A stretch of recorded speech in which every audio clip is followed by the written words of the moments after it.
Okay, in this case, I'm going to show you a second method for doing the colorization. The first one, we used a selection method in order to apply a new adjustment layer for hue and saturation. And then we used the colorize function and dialed in hue and saturation and lightness values.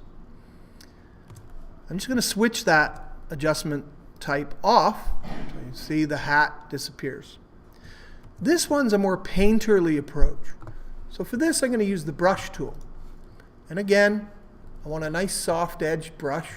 So I would choose my brush hardness there, dial it all the way down to 0, choose a brush size that was appropriate, and then come into my image. I've got to make sure that I create a new layer. It was just warning me that this target layer is hidden. So I've got to create a new layer, all on its own. I'm just going to call that layer hat. And I'm going to paint on that layer with the brush. Remember, sorry,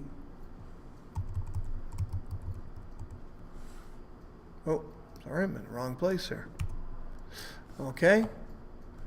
So back into the image with the brush, and the right-hand bracket will make it larger, left-hand bracket makes it smaller. I'm going to choose a color from here, so I'll choose a red. It's a fairly intense and vibrant red, as you'll notice.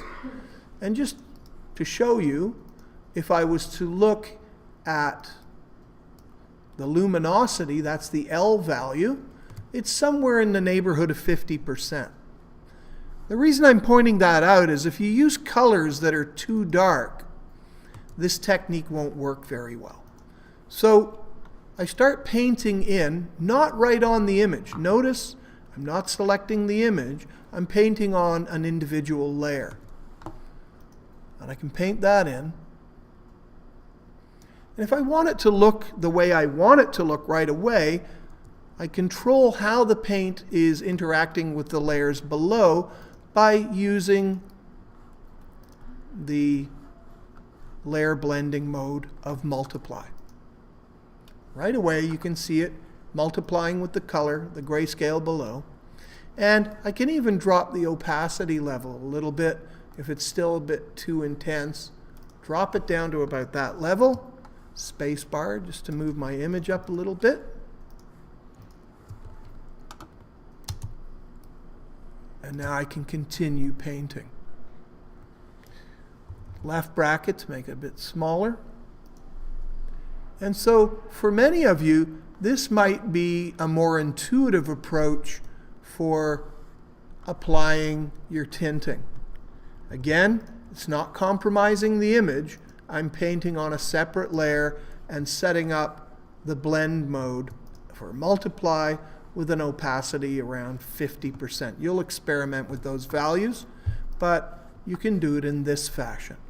And I suppose this is pretty much the fashion, the digital equivalent of how it would have been done by hand those many years ago. So I'm going to leave you there to continue colorizing your photograph.